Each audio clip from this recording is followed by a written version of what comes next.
Good afternoon, everyone. I'm Stephanie Maselli. I'm a media officer with the National Academies of Sciences, Engineering, and Medicine. Thank you for joining us today for the release webinar for our recently published report, Medications and Single-Dose Vials, Implications of Discarded Drugs. And to read the full report, you can visit nationalacademies.org/drug vial size. The slides and recording of this webinar will be available on that page as well, typically within the next few days. And for those of you who are not familiar with us, the U.S. National Academies of Sciences, Engineering, and Medicine are private, nonprofit institutions that provide independent, objective analysis and advice to the U.S. to solve complex problems and inform public policy decisions related to science, technology, and medicine. For each requested study, panel members are chosen for their expertise and experience, and they serve pro bono to carry out the study statement of task. The reports that result from the study represent the consensus view of the entire committee, and they must undergo external peer review before they're released, as did this report. Today, I have with me several members of the committee to discuss the findings and recommendations, but before I introduce them, just a few reminders. This webinar will last 1 hour. We'll start with a presentation summarizing the report by our committee members, and then we'll open it up to any questions that you may have. And to submit a question, there's a Q&A button on the bottom of your screen you can click. And should you have any technical issues during the webinar, you can contact Zoom technical support. That number is 1-888-799-9666 and select option 2. Now for the fun part, I'd like to introduce the members of the committee that wrote the report who are here with us today. We have the chair of our committee, Edward Ted Shortliff, who is chair emeritus and adjunct professor of biomedical informatics at Columbia University. He also holds adjunct professorships at Arizona State and Weill Cornell Medical College. Next, we have Anupam Jena, who is associate professor of healthcare policy at Harvard Medical School, internist at Massachusetts General Hospital, and faculty research fellow at the National Bureau of Economic Research. We have Deborah Schrag, who's a medical oncologist and health services researcher at Dana-Farber Cancer Institute and professor at Harvard Medical School. We have Jonathan Watanabe, who's professor of clinical pharmacy and associate dean of assessment and quality at the University of California, Irvine. And we have Robin Yabroff, who is scientific vice president at the American Cancer Society. And with that, I'll turn it over to Dr. Shortliff for the presentation. Thank you, Stephanie. Well, it's a pleasure to welcome you all here today and have this chance to fill you in on our deliberations and the committee's recommendations and findings related to an interesting question. And we will tell you about that question very shortly. I was the chair of this ad hoc study committee on discarded weight-based drugs, and our report, which was just released today, informs an overarching approach to understanding the causes and the implications of the large amount of drugs in vials that are discarded each year in this country, and also to reduce certain inefficiencies in the system in which drugs are developed and administered and paid for. So I'm going to start the slides now.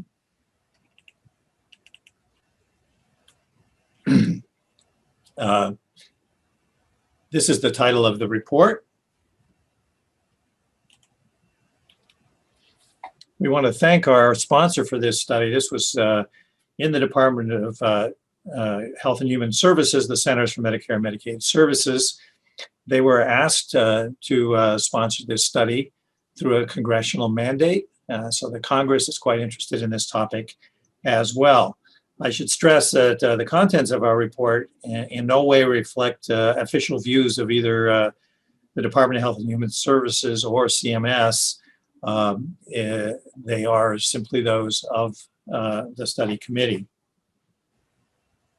The committee was made up of 14 people.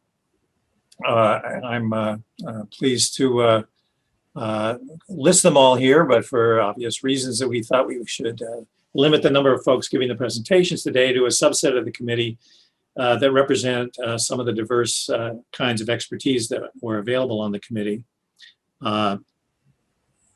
If you look through this list, you'll see that there's a lot of diversity among the individuals, their institutions, and their areas of expertise. So this is myself, Dr. Jenna, who will be speaking shortly, Dr. Schrag, Dr. Watanabe, and Dr. Yabrov. Those are the 5 of us that are actually on this call.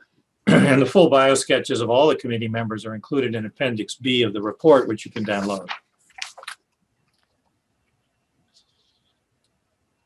Now, in recent years, there's been an explosion in the use of specialty medications. These are ones that are produced and typically distributed in vials. They tend to be cancer chemotherapeutic agents or immunologics. And since many of these medications are administered from single-dose vials, and the amount that's given is based on an individual patient's weight or body surface area, it's common for some medication to be left behind after the needed amount is withdrawn from a vial. Now, given the unit prices of some of these drugs, and a single vial can be literally in the thousands of dollars in some cases, it's natural to ask how much is being spent on the drug that's never actually administered to the patient and is left in the bottom of the vial after they have been treated. Since some have estimated that the discarded medications may be costing CMS literally billions of dollars annually, the question has also drawn the attention of Congress, which is why they asked for this study. So specifically, these are the things we were asked to do as members of this committee. To examine the current delivery practices, including manufacturing, storage, and transportation guidelines for these kinds of medications, to understand the guidance from relevant federal agencies that's offered to pharmaceutical manufacturers and distributors, to understand the federal drug reimbursement and cost sharing policies that are relevant to this problem, and the implications of current dosing practice to patient safety, to the quality of care, and to the financial consequences of discarded drugs. And we were asked to issue a report, which we have now done, that dwells on, that covers these topics. Now, we were given some additional detail, as shown on this slide, a request that we provide an assessment of federal healthcare costs due to the billing for wasted drugs and biologicals from single-dose vials. As we will describe, coming up with numbers for that is a challenging problem. The quantity, to quantify the amount of waste associated with single-dose injectable drugs and to calculate the associated dollar amount, same kind of problem, but one we have tried to address. To identify relevant drugs and vial sizes and dosing practices and delivery practices that are most associated with waste, and to evaluate dosing strategies that could contribute to or mitigate excessive drug waste where possible. And finally, to investigate the manufacturer rationale for developing the particular vial sizes that they have and the safety standards that influence requirements for single dose versus multi-dose vial development and use. So our methodology is typical of a National Academies study group. We had public workshops and information gathering sessions, an extensive review of the literature. We asked for written testimony from certain individuals who could not address us in a public session. And not noted here is there was also data analytic work done with contractual relationships to try to actually answer some of those questions that you saw regarding the costs and the effectiveness of current approaches to deal with drug waste in these vials. Now, in our attack on this problem, we found there were 2 big issues that we had to address. One was, what was the nature of this concept of waste? What did it really mean in this context? And how then might it be addressed in any actions that could be taken, since obviously the notion of waste seems to be undesirable. And then what was the value of the discarded drugs that is left in these vials? Well, as for the question of waste, making appropriate and effective policy choices in this area requires a clear understanding of what waste means, and the committee was charged to offer findings and recommendations on how to reduce waste in the biopharmaceutical supply chain. Given the committee's work, it was to focus specifically on the discarded portions of single-dose vials of weight-based drugs. When I say weight-based, I also mean body surface area, but either can be used. And so we understood the term waste to refer specifically to the discarded portions of these drugs in the bottom of vials, which raised the question of how then should we understand this notion of waste, since clearly something was being wasted and that it was being discarded. The term waste is used in different ways by different researchers and other observers who are interested in the issue of efficiency in healthcare spending. And in this context, waste refers to any spending that does not produce as much value as it could have if it were directed differently. Now, the existence of this sort of waste doesn't require a physical manifestation. It does in our case, a discarded drug. But the focus is on inefficiencies of any sort. Obviously, discarded drugs or other medical supplies could be an indication of waste if they're not used. And this waste can appear in a variety of forms, typically in three categories: administrative, operational, and clinical waste. So there are many ways to define waste. We found that out as we studied the problem. But for the purposes of this report, we will use this notion that waste refers to any spending that doesn't produce as much value as it could have if it were directed differently. And in this conceptualization of waste, discarded portions of weight-based drugs might fit into the category of clinical waste, assuming that their presence is associated with excessive spending. Now, somewhat surprising perhaps, given your intuitions about the notion of waste, throughout this report, we have ended up making it clear that waste is not the right way to think about the issue of discarded drugs. And to give you a sense of why that's the case, we're going to ask Dr. Jenna to discuss, as an economist as well as a physician, the notion of waste in this context. Thank you, Ted. So just as a refresher for those who are listening, I'm an economist and a physician at Harvard, and so my comments are kind of oriented with that framework in mind. I was asked to talk today about the possibility of cost savings to federal payers from not paying for discarded drugs, so leftover drugs in single-dose vials, and whether that's possible or not. So let me start by saying that at first glance, for drugs that can cost thousands, if not more, tens of thousands of dollars, I think it would seem intuitive that discarding large portions of a drug in single-dose vials would be wasteful. I mean, because those drugs could be used to treat patients, but are not being used. And there are, in fact, several estimates of the cost of these discarded drugs to payers. I think it's informative to think about how those estimates arise. The typical way in which overpayment for discarded drugs is calculated in existing studies is based on this idea that one can assign a dollar value to a specific volume of a discarded drug.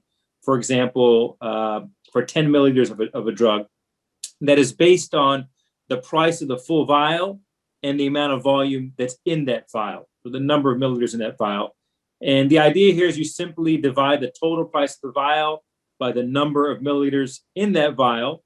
And one could then multiply that per milliliter, that per volume cost, by an estimate of the amount of volume that is discarded each year. And doing so, you can get this aggregate estimate for how much drugs are being, quote unquote, wasted in single dose vials.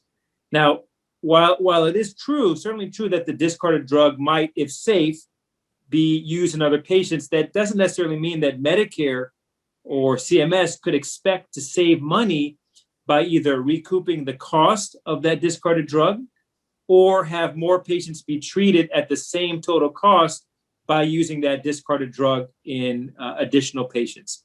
And the reason why is that measuring waste in this way incorrectly assumes that patients and payers are paying for a specific volume of a drug, that they are paying for the amount of milliliters of drug in a vial, which is not true. What in fact they're paying for is better health that a drug provides.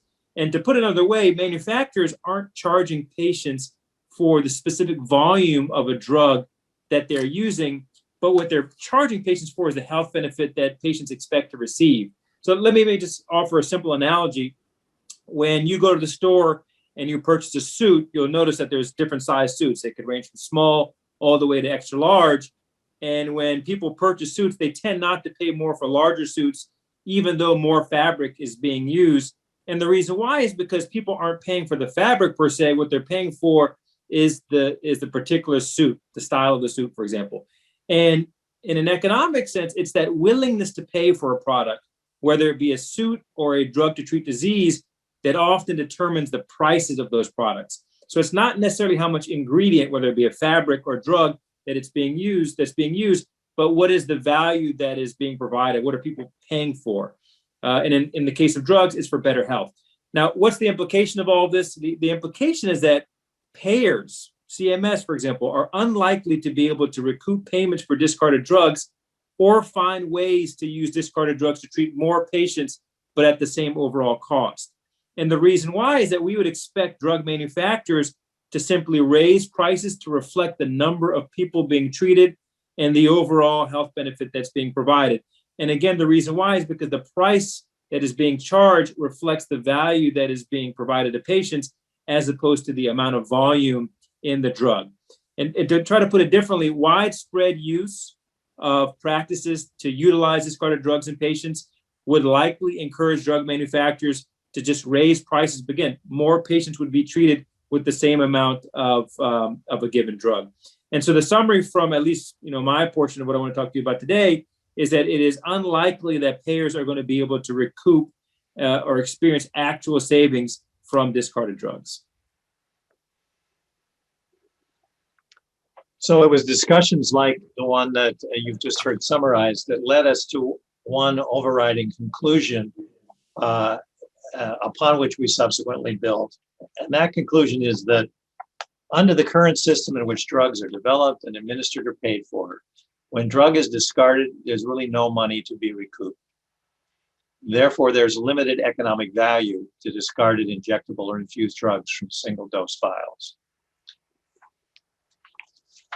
Now, obviously, there's still a sense that there's waste going on here and that this material is being thrown out and could have value to someone.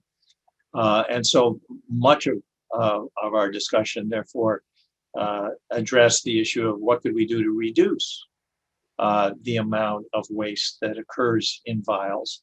What actions could we take that would make it less likely that there would be excess after a patient was treated? So our overarching recommendation that kind of acknowledges that is that drug developers and healthcare providers and payers should really be focusing their efforts on reducing the inefficiencies in drug development, delivery, and payment systems that lead to excess costs for both the healthcare system and for patients, rather than on trying to recoup payments associated with the discarded drugs.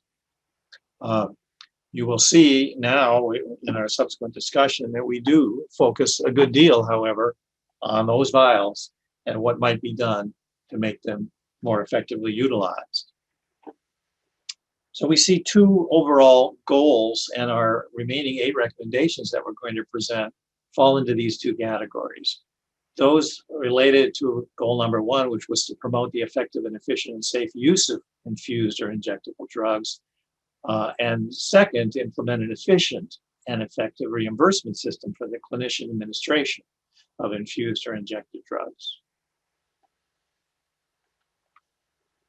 Now, it turns out, limited empirical evidence that supports the use of weight-based dosing instead of fixed dosing for many injected or infused drugs. It's almost a matter of habit to assume that these should be delivered in a weight-based way. Alternatives to weight-based dosing might be just as safe and effective, but comparison of weight-based dosing with alternative dosing is seldom done in the pivotal trials that FDA uses for deciding whether to approve a medication. And if only weight-based dosing is used in the trials, then of course the FDA approves it, and it becomes utilized based on a weight-based dosing approach. Trials that consider different dosing strategies, maybe comparing weight-based with fixed dose administration, early in the drug development process could help to determine if dosing based on a patient's body size provides greater benefit than a fixed dose for a given therapeutic agent. The implication being that if everybody got the same dose, you'd make vials that size, and there would be no need for excess in the bottom of the vial. So our recommendation is that the FDA should require sponsors of these pivotal trials for new or for extended therapeutic indications to use fixed dosing for a given clinical indication, unless safety and efficacy would be compromised. There will be times when weight-based dosing is required, but it should be only when you've demonstrated that it is required that you use it. Manufacturers of products already in the market should consider conducting additional studies after approval so that their drugs can, when indicated, be converted to fixed dosing if it's not required that they be given in a weight-based fashion. So let me ask Dr. Watanabe to comment further on these issues as he goes over our next recommendation. Well, thank you very much, Ted. Again, I'm Jonathan Watanabe, pharmacist and outcomes researcher at the University of California, Irvine School of Pharmacy and Pharmaceutical Sciences, and I'll provide some motivating considerations that led us to recommendation 2.2 that you're seeing on the screen. So the major reason for not sharing vials among multiple patients is concerns about compromised sterility and cross-contamination or storage issues once the seal on the container has been broken. So once you uncap that vial and you put the syringe needle into it. And currently, the safety concerns from FDA, CMS, and CDC, which motivate the regulatory guidance on administering and repackaging of single-dose drugs, that is, dividing the content of a single-dose vial into multiple individual doses, are in conflict.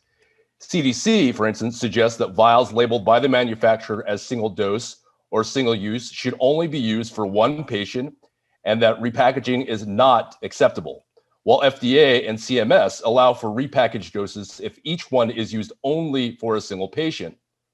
The situation would be greatly improved if the current inconsistency between the regulatory guidelines were harmonized and preferably modeled on successful protocols that allow vials to be used for multiple patients, as other industrialized nations have found ways to do. Therefore, the committee recommends what we see on the screen. The Secretary of the Department of Health and Human Services directs CMS, FDA, and CDC to work with the United States Pharmacopoeia and other non-federal partners, pharmacists, and infectious disease experts to review and harmonize existing policies and guidelines on drug administration and repackaging. These policies and guidelines should be informed by the successful experiences from other industrialized countries that have reduced the amounts of discarded drugs. And I'll turn it back over to Ted. Thank you. So as the costs of expensive infusible and injectable drugs and biologics continue to rise, research and professional organizations have called for developing and adopting innovative solutions to reduce the amount of discarded drugs or increase the efficiency in the dispensing of such drugs. A number of OECD countries have well-established clinical and operational approaches that allow for delivering medication to multiple patients from a single vial through vial sharing. And these include the use of standardized doses or technological systems that allow single-dose vials to be used safely across multiple patients.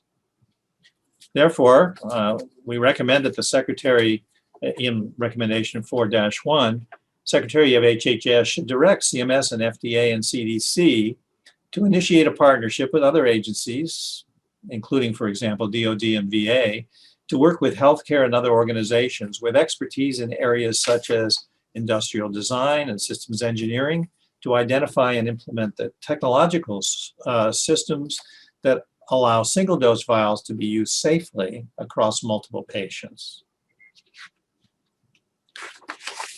Single-dose vials are intended to contain one dose of a drug to be used one time for a single patient, and then they're discarded immediately after use. That's the way it is now. Therefore, they usually do not include antimicrobial preservatives to reduce the risk of vial contamination from bacterial growth. However, multi-dose vials are intended to contain more than one dose of the drug, such as the ones we're using now for giving the COVID vaccine Multi-dose is several patients treated from a single vial. They allow healthcare providers to treat more than one person from the contents of a single vial, and multi-dose vials typically contain antimicrobial preservatives to prevent microbial growth, although they can still be contaminated if safe injection practices are not followed during the multiple punctures into the top of the vial. The committee acknowledges that some markets outside the United States have raised concerns about multi-dose vials, concerned about contamination. But when properly used, they do have several benefits, including potentially a more efficient use of the contents of the vial.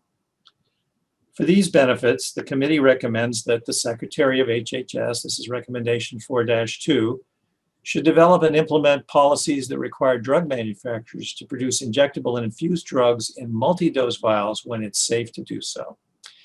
The Secretary of HHS should routinely review and evaluate the impact that such policies have had from both a safety and an economic perspective.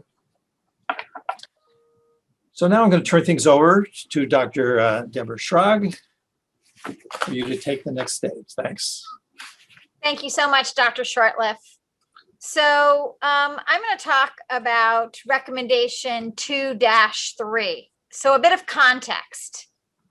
The Medicare Modernization Act of 2003 established average sales price, ASP, as the basis for Medicare Part B drug reimbursement. Under ASP, Medicare and private payers reimburse healthcare providers for drugs that they give their patients based on a drug's average sales price plus a percentage that is added on that accounts for all the costs incurred in obtaining drug acquisition, delivery, mixing, and storage. As a result, this ASP add-on for managing the drug supply chain is higher for high-priced drugs than it is for low-priced drugs. And administrative complexity is not factored into this add-on.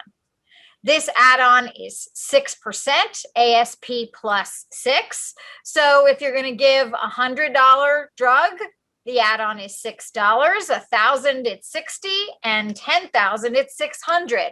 You can see how this quickly adds up. And an unintended consequence of this ASP plus 6 payment model is that it has the potential to incentivize use of higher priced drugs because the add-on payment to clinicians increases with the price of the drug. Uncoupling payments from the drug ASP and focusing the payment for drug supply management on CMS's assessment of the time and complexity that it takes to manage that supply and maintain safety would minimize incentives for clinician selection of more expensive drugs when alternatives are available. Accordingly, the committee arrives at recommendation 2-3, which is that the Secretary of HHS should require CMS to uncouple payments for the clinician administration of infused or injected drugs under Medicare Part B from the drug average sales price, focusing payment for clinical administration instead on CMS's assessment of the time and complexity of treatment administration and safety monitoring. So just to note, we are going to introduce a small wording clarification here to avoid the use of the word administration. There is a separate administration fee for infused drugs. That's not what we're discussing. We're really focused here on the add-on payment, the ASP plus 6, which is really for management of the drug. And that clarification and minor wording clarification is forthcoming. So in addition, to ensure an efficient and effective reimbursement system for clinician management of infused and injectable drugs, the committee recommends that this is where we arrive at our next recommendation, that the Secretary of HHS should require the Center for Medicare and Medicaid Innovation, CMMI, to design and evaluate new payment models that reimburse healthcare providers by treatment episode rather than by the volume or cost of a drug vial. Findings from CMMI demonstrations should be widely disseminated to across federal agencies, private payers, purchasers, clinicians, consumers. And the basic idea for reimbursing healthcare providers by treatment episode rather than by the volume or cost of a drug vial is intended to minimize the influence of drug-derived revenue on clinician-administered drugs. And this is critical given the rapidly rising costs of many drugs and the expenditures in the Medicare Part B program. Thank you, Dr. Schrag. So we're going to turn next to this issue of what can we say about the extent of the problem of leftover drug in vials. And for that, we are asking Dr. Robin Yabroff to comment on the next recommendations. Thank you, Ted. So I'm going to be talking about the next recommendation, 3-1. Before I start with the recommendation itself, I want to provide a little bit of background. So since January 2017, CMS has required healthcare providers to report the portion of drug from single-dose vial that is discarded using a code known as the JW modifier. And currently, healthcare providers are reimbursed for the total amount of the drug indicated in the vial, including that amount that is discarded.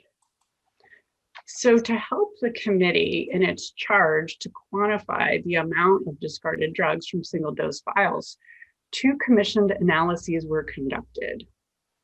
And these analyses found that less than 17% of Medicare claims for drugs representing most of this spending actually included a JW modifier. Another way of saying this is more than 83% of Medicare claims for these drugs did not include a JW modifier. The analyses looked a little bit deeper and looked by providers. And so among those providers who frequently prescribe these drugs, they found that most never used a JW modifier in 2017 or 2018, about 2/3 of those providers. And even among the providers who did use the JW modifier, it was not consistently used, even for the same patients. So these findings really suggest that the requirement for coding with the JW modifier is an administrative burden for healthcare providers because compliance is both low and highly variable. Some observers have suggested that better enforcement of the requirement for using the JW modifier would lead to increased transparency about discarded drugs. Others, however, argue that the JW modifier actually provides an economic incentive for discarding drugs, and it hinders efficient administration of drugs because it allows healthcare providers to be reimbursed regardless of whether all of the drug is used or not. The committee finds that the use of the JW modifier as a basis for data collection and measurement of the amount of discarded drug from single-dose vials has no current practical application. Therefore, the committee recommends that while the current Medicare Part B drug reimbursement system is in place, the Centers for Medicare and Medicaid Services should discontinue the use of the JW modifier.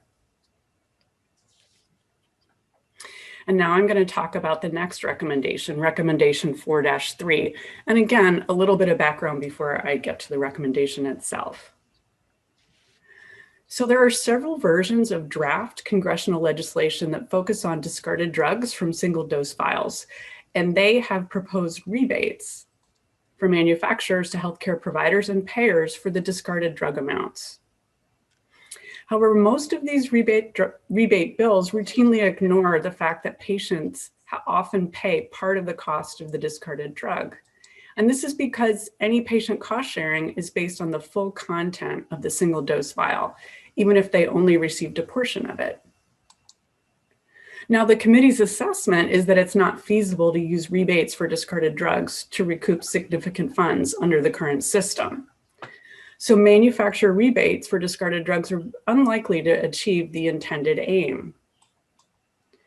Also, given the variety of ways that drugs are both priced and reimbursed in the United States, any rebate system for clinician-administered drugs would likely be highly complex.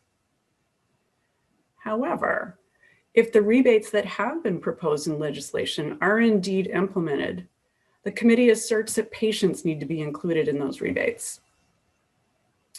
Accordingly, the committee recommends that in the event that legislation is enacted or regulatory action is taken to require rebates for manufacturers for discarded drugs, the US Congress should require that rebates be directed first to cover the patient's out-of-pocket expense for the discarded drug, and thereafter to healthcare providers and payers.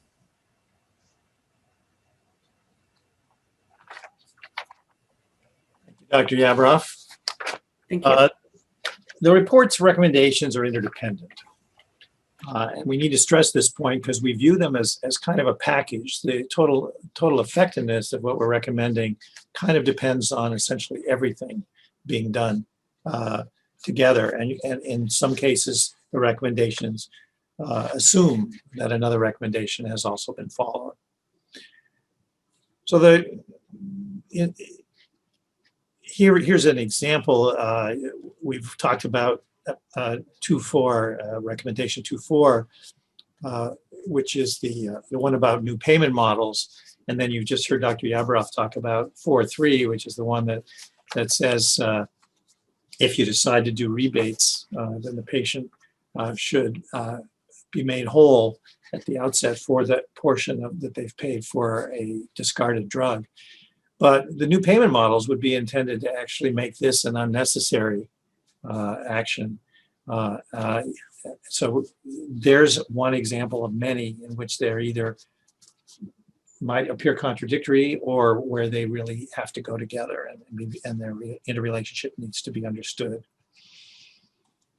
So just ask you to bear that in mind as you think about the various recommendations that we've made. I just close in reflecting a bit on the path forward. The independent, interdependent set of recommendations from this report aim to achieve greater efficiencies in the manufacturing and distribution and use of injected or infused drugs. However, it is impossible to predict the amount of financial savings that might be associated with implementing those recommendations in the absence of additional economic analyses of a type that we were not charged to do and were unable to undertake. However, it's sort of logical that many of these would in fact be intended to save money in the long term. The interdependent set of recommendations would yield significant results if they're leveraged with other strategies aimed at lowering drug prices. And as you may be aware, there's been another report from the National Academies that discusses explicitly the issue of total drug pricing and the need to try to make drugs more affordable. So I close by saying this is the report in its entirety, which has just been made available today. That's the link if you'd like to access and download the entire report. And there's more information there also about the committee and their backgrounds and the study staff. We had a great group supporting this activity as a committee. But with that, I think it would be time for me to turn off the slides and see if there are questions you'd like resolved, and we'll be happy to answer them. Great, thanks again. And as a reminder, if you'd like to submit questions, you could use the Q&A button on the bottom of your screen. The first question is for you, Dr. Shortliff. What is this report saying that's new and different, and why is the time for action now? Well, the issue is not exactly new. In fact, I think the reason that we were asked to study it is because it had been recognized as a potential significant financial burden for the country. And even some studies that attempted to do, as Dr. Jenna described, the kind of analysis of the numbers that led to these billions of dollars of potential wasted money in this context. So I guess what's most unusual about this is we questioned that whole way of thinking about the problem, not believing that money can be recouped, even though it would be an obviously attractive idea that it could, and instead recognizing that what people are paying for is actually the vial and not a specific component of what's in the vial. It's the treatment that they're most interested in. But there are ways to keep from wasting the amount of medication that is being wasted, which we've tried to address with the other recommendations aimed at looking at the overall system, not only for reimbursing for the expenses associated with vials and treatment with these kinds of drugs, but also the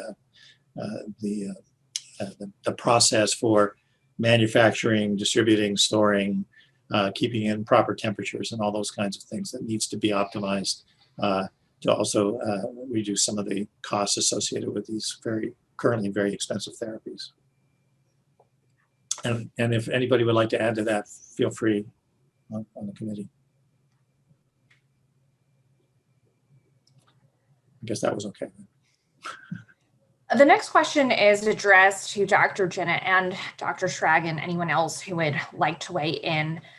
In a value-based model, the suit size analogy works. Under buy and bill, providers may actually pay more to acquire a higher dose. So there could be cost associated with the waste. Can you please address this in the context of buy and bill models where milligrams or milliliters do have value or cost? Yeah, so I mean, this issue isn't quite intuitive. So let me just say the following: that there's a separate issue between what is waste and how many patients could be treated by a drug versus how much a payer can recoup. So let me give you another analogy, and then Dr. Shortliff will, I think, be able to touch on an issue that's quite salient right now related to the COVID vaccine in Europe. So imagine that you have a standard vial size, and every patient uses the same amount of drug, and each time about half of the vial is wasted, all right? So one could then assume that if half the vial is wasted, CMS is paying for half discarded drug each time that vial is used in the patient, and could therefore ask to be reimbursed for half that amount, or could alternatively say that we should be treating twice as many patients if we were able to safely take that discarded amount that's used in half the vial and give it to another patient. Now, the problem with that thinking is that if that were systematically done, so if it was a systematic policy to say that CMS now only wants to pay for half of the vial that is used in patients, what do we think that drug companies are going to do? They're just going to double the price. And the reason why is because the price that's being charged doesn't reflect the amount of volume in that vial.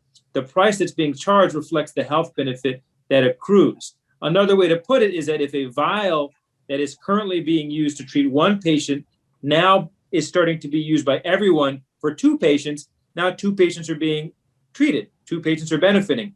What would we expect a company to do? We'd expect them to charge twice the price for that product. Dr. Sherlock, do you want to maybe give the example that you've sometimes given about the COVID vaccine? Yeah. Many of you may be aware of this, but I think everybody has heard that the Pfizer vaccines came in vials that actually ended up having an extra dose, sometimes even 2 extra doses.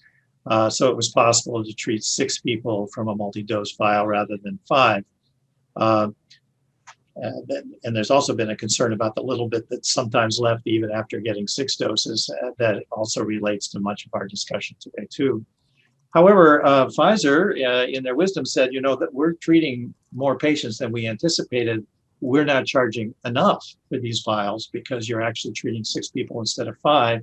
And they adjusted the pricing, which led to quite a furor in Europe a few weeks ago over suddenly finding out that in the minds of Pfizer, they were really charging per patient, or per dose, rather than per vial.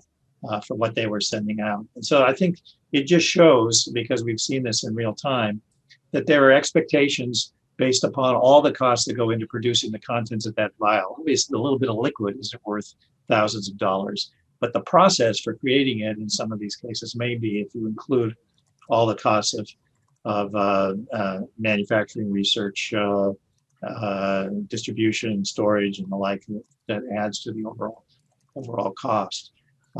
So we can't think about this as gold in these vials, really. It's the actual components of what's in the vial are not particularly expensive or valuable.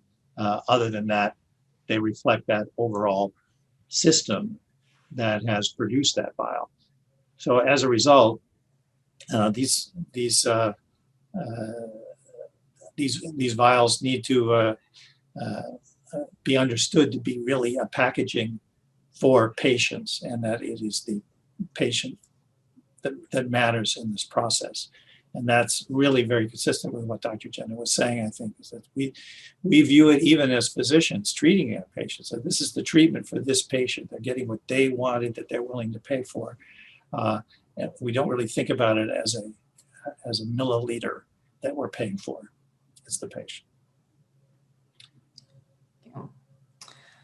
The next question is a two-part. So could the committee elaborate on the interdependencies of the recommendations? And then secondly, does the committee have any recommendations for how you would prioritize them long-term versus short-term? So for example, short-term could be file sharing, or those that take longer to implement could be reimbursement changes.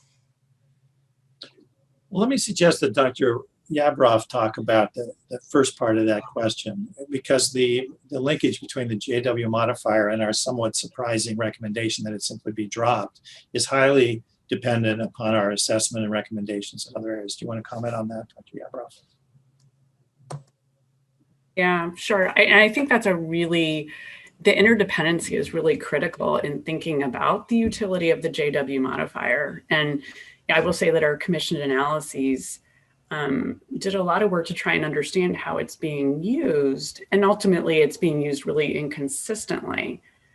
But regardless of how well it's being used, the JW modifier in and of itself is not especially useful if we don't recommend any form of rebate, or if we don't believe that there's economic value to the amount of liquid that is discarded in a single dose vial. And so our recommendations really are very interdependent. And I think, and Dr. Jenna has also noted that if the JW modifier were instead used consistently and accurately, and it was a valid measure, we might expect a reaction in terms of a response in terms of pricing, if that were indeed used for any sort of rebates. And I don't know, Dr. Jenna, do you want to add anything to that? No, I think that's perfect. I think that's perfect. Yeah. So as for the prioritization, I mean, I think one of the reasons that we've made the point that we have about them being interdependent is precisely because we don't view them as being like, do these two first, and then maybe in a couple of years do these two, and so forth. There's been literally no discussion of that sort in any of our committee meetings or deliberations. Our sense is that this is a kind of package. Much of it could be done very short term, at least begun very short term. Not all of it costs any money. Some of it is just purely regulatory changes that could be considered. An FDA, for example, really trying to kind of educate those in the drug development world about the need to really try to come up with fixed dosing whenever possible. That's not an expense per se, but it is something that could become part of the mental process much more than maybe it has been in recent years. So I'm afraid we're not going to be in a position, unless anybody else has a thought about it, of saying, do this first and do something else later. We really see these as I said at the outset, a package. The next question is for Dr. Watanabe. This is another multi-part question. How practical is it for the FDA to require clinical trial sponsors to study fixed versus weight-based dosing? What kinds of medicines would be most suited for this approach, and how early in drug development would this change be most efficiently implemented? I could take a first crack at it, but I think we've had deliberations on this from a great portion of the committee. And certainly that if we can do that kind of as early as possible. And I guess one just to make that final comment on the Pfizer vaccine, on why in terms of the beauty of both fixed dosing and multi-dose vials, as well as using the remnants of your discarded medications effectively, is that was the perfect example. We could not have extracted 6 doses out of that, except for the fact that we did have fixed dosing in a multi-dose vial, and we were able to use what was the remnants of that vial. And I spend a few days a week in a COVID vaccine clinic, so I could tell you that has been a sizable advantage, that we were able to harvest other doses. So that again is telling us that we're moving in the right direction if we can move more towards fixed dosing. But I think that, as has been mentioned, a lot of in terms of the movement towards the habit, as Dr. Shortliff mentioned, in terms of weight-based dosing, is predominantly because that's how it has traditionally been done. And so if we can move towards, and there are new medications that are fixed or flat dosing in oncology that Dr. Schrag could speak to. But I think that as early in the process as possible, that if we could move towards this to trials that examine this, it certainly behooves us because of what we can do later on in terms of standardizing doses. So I don't know if that's within phase 1 or phase 2, or even prior to that, to look at if some of these medications, now that we are moving towards more targeted smart therapies that are receptor based rather than just size of a tumor and then we attack it with a chemotherapeutic engine, that basically that if we've got medications that are less presumably dependent on the size of the patient, but more on the receptors that are involved, I think that allows us to kind of wisely look at how we can develop medications that do this, that are less based on this variability from patient to patient and more based on our tissue type and receptor type. And I think that we're seeing that as we move towards more medications that are effectively outpatient for a lot of this that we were talking about. We've already observed this. So I think that there is precedent that many times when we move from an infusible medication to an oral, that quickly becomes something that was weight-based that has now moved to fixed dosing. So I think that there is certainly precedent that we can seek to kind of embolden in our development, as well as looking at some medications that are currently on the market that we can investigate to see if we can move towards dosing strategies that are a little more simplistic, that theoretically would reduce the amount of waste. That's a very long response, but and then others can speak to the panel also has expertise in other realms, particularly. Judging from the question, I think we may want to stress that we're not recommending the end of weight-based dosing. Let's be clear. There are undoubtedly going to be situations in which weight-based or body surface area-based dosing does turn out to be the only way to get the right mix of clinical efficiency, efficacy, and controlled toxicity, which is absolutely, yeah.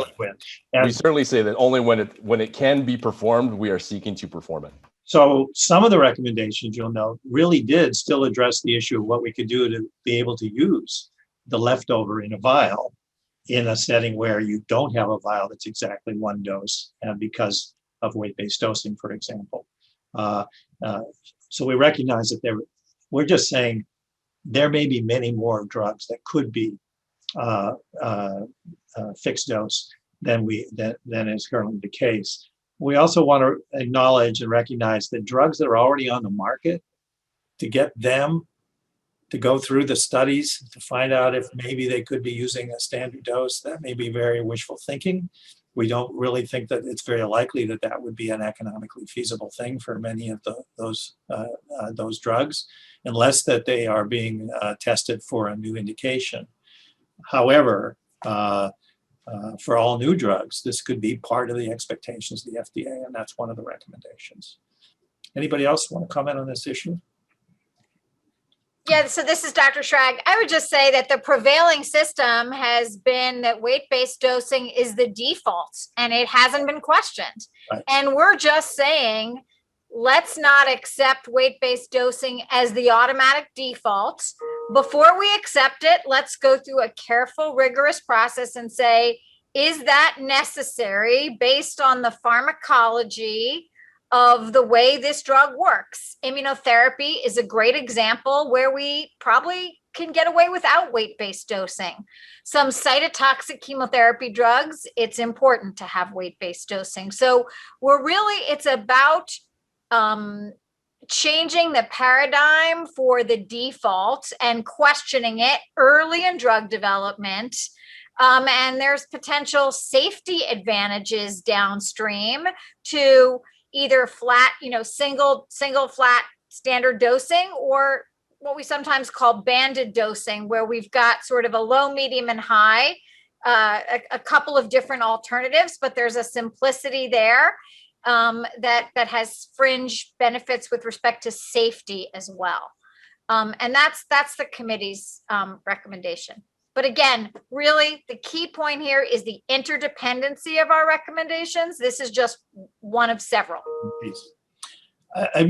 Your mention of 3 possible dosing regimens or doses reminds me of something we haven't said, although it's in the report and was much discussed, and that was the issue of, well, maybe we just need to have more sizes of vials, okay, so that we don't waste stuff as much. And as you'll see, we didn't even comment on that in our recommendations, because we don't think that's going to be the solution. We've talked with drug manufacturers. We looked at what the costs are associated with that, not only for the manufacturing process, but for those who are actually purchasing, transporting, storing these drugs. And you still often end up playing games, taking a little bit from one vial to add to another vial if you want to get an exact weight-based dose. We think that's playing around in a way that wouldn't be necessary if our other recommendations were followed. So it's probably worth emphasizing that point. Do you have anything more for us, Stephanie? Yes, we probably have time for 2 more questions. I want to be conscious of time. And we have been getting a number of questions related to COVID-19, as you can imagine, and just wanted to say outright, this study was started before the pandemic, so it's not fully addressed, and it was outside of the scope of the study. Actually, it was completed before the vaccines for COVID-19 too. So, this was in review by last fall, before anybody had had the vaccine. So our little anecdotes are actually things we've been noticing in the last few months based upon our awareness of some of these issues, but we didn't look at multi-dose vials for the vaccines in the study. Thank you for stressing that. Thank you. Our next question comes from a researcher in the area of healthcare packaging and sustainability. So what does the committee think about the potential of personalized packaging, meaning the process of putting different amounts of the drug in the vial for different patients, and personalized medicine in this area? Maybe somebody else would like to comment on it. I mean, I think this is what our recommendation about technological solutions was. If you look back at one of our recommendations, we've heard about a variety of methods for trying to make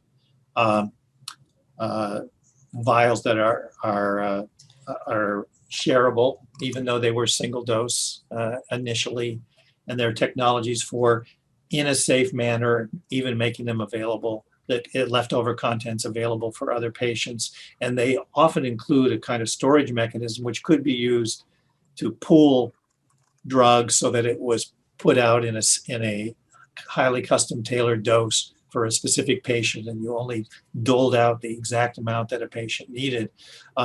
This would probably not happen in a typical private oncology office where the technology would be less readily available, but is in some large oncology treatment environments where people are experimenting with some of these kinds of techniques, not only in this country, but in other countries as well, as we studied. But I think the notion that you would, send an order in for a certain dose to a production house and have them send you a custom tailored vial or syringe or something like that, maybe that would work. And certainly on the cutting edge of drug delivery research and the like, we might find solutions that would be helpful there. I hope that one recommendation covers that kind of thing, though. Thank you. We have time for one more question before we go 2 over. And that is, what does this mean for patients? We're getting a few questions about this being a potential source of financial toxicity, about the rebate issue. So what should patients or consumers take away from all of this? Anybody want to answer that? I can do it, but I'm happy to have someone else pitch in if you want. Okay, well, go ahead, Robin. Go ahead. If you have I can start and say that our assessment is that most patients are not aware that sometimes when they're receiving a treatment, an infused or injectable treatment, that they're not getting all of what is included in the vial. But back to Dr. Jenna's earlier point, what patients are paying for is better health and treatment. So I think it's a difficult argument to make that any discarded drug in a single dose vial is separately affecting how patients' financial toxicity. And I'm not sure if I'm saying that clearly, but please feel free to jump in, anyone else. Well, I just acknowledge that I think that, as you know, we did not recommend rebates because for the reasons that we've, I think, now adequately described.